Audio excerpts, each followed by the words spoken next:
তো নমস্কার বন্ধুরা, আমার চ্যানেলে তোমাদের স্বাগত। তো বন্ধুরা, আজকে আমি ত্রিপুরার বড় সড়কগুলো সম্বন্ধে একটু আলোচনা করব। তো তোমরা ভিডিওটি একদম প্রথম থেকে শেষ পর্যন্ত দেখবে, আর যদি ভালো লাগে অবশ্যই আমার চ্যানেলটি লাইক এবং সাবস্ক্রাইব করবে, ঠিক আছে? আরেকটা কথা, তোমরা মানে আজকের ভিডিওর যে পিডিএফ এগুলো আমি কিন্তু আমার ফেসবুক পেজে দিয়ে দিব, তোমরা সেখান থেকে ডাউনলোড করে নেবে, ঠিক আছে? তো তোমরা সবাই যারা যারা আমার ফেসবুক পেজে জয়েন হয়নি, তোমরা সবাই জয়েন হয়ে নিও এবং আমার পেজটি ফলো করে দিও, ঠিক আছে? ওকে,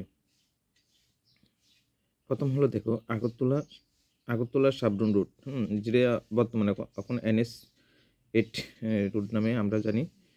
আচ্ছা, এরপর হচ্ছে আগরতলা থেকে সিমনা রোড, ঠিক আছে? আগরতলা খোয়াই রোড, এরপর সোনামুড়া বক্সনগর রোড, আগরতলা হচ্ছে অমরপুর রোড মুপি হয়ে, ঠিক আছে? এরপর আছে দেখো আগরতলা আরেকটা আছে কি কসবা রোড, তেলিয়ামুড়া থেকে খোয়াই রোড, কুমারঘাটে কৈলাসহর রোড, ধর্মনগর আছে Kurti road, Kumarghat Kanchanpur road, Ambassa Gandacherra road, ঠিক আছে? এরপরে দেখো Agartala Narsingh road, Agartala Sonamura road, Agartala Udaipur road, Agartala Bamutia road. আচ্ছা, আরেকটা হচ্ছে আগরতলা জম্পুই জেলা রোড, আগরতলা উদয়পুর উদয়পুর অমরপুর রোড, আমবাসা কমলপুর।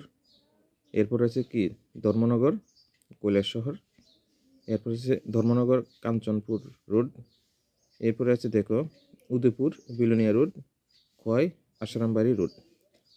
তো ঠিক আছে, এই ছিল আজকের আলোচনা। ধন্যবাদ সবাইকে।